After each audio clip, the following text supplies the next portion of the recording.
My name's Marc Labréole. I'm a soldier in the 1st Line Infantry Regiment in the Imperial French Army in 1814. That's my alter ego. I'm called actually Mark Middleton, and I'm a half British, half French guy who lives in Alsace, France. At the moment we are reenacting part of the 1814 French campaign. In actual fact, we're on the battlefield of Craonne, which was a battle fought in 1814 towards the end of the campaign, a half victory, and very soon it will be Napoleon's first fall, his exile, and then we go into 1815 where Waterloo finishes this period that we reenact. The drill is important because, well, if anybody's done military service or has been in the army will know drill is the basis for order, and order is essential for all things military.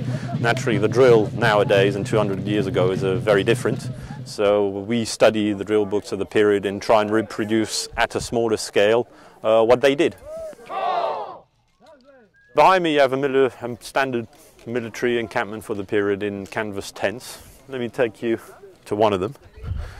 Bearing in mind that during this period the tent would be very much a luxury. So we're very lucky as soldiers. I mean, as you can see, it's a fairly sparse for Monday standards. But for the guys at the time, they didn't even have tents half the time, and straw was a very good luxury. So over here you have 3 types of soldiers that were at the Battle of Craonne. The first one is a conscript, basically a guy who's just been called up to arms, so he's still dressed in civilian clothes with a civilian hat. He hasn't been issued a uniform. We need to get men out quicker than what we can tailor the uniforms.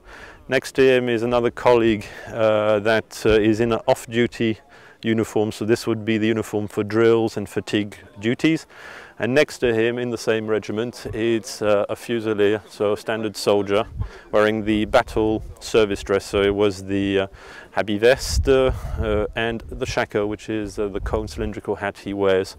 So these 3 types of soldiers is what you got mostly in at the Battle of Craonne. Right, we're in the village of Craonne now. From what we heard, there was an engagement with the Prussians and some Russians. We've been held in reserve, so we haven't seen much of what's happening, but we've held the village, so I take it we've won, or at least held the position. We've lost a few men on the road because the march was a bit murderous. But yeah, I think it's been a successful day so far.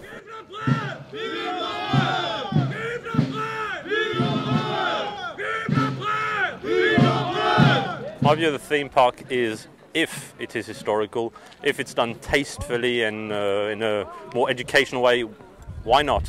If it's something like a theme park, like Disneyland, I'm less inclined.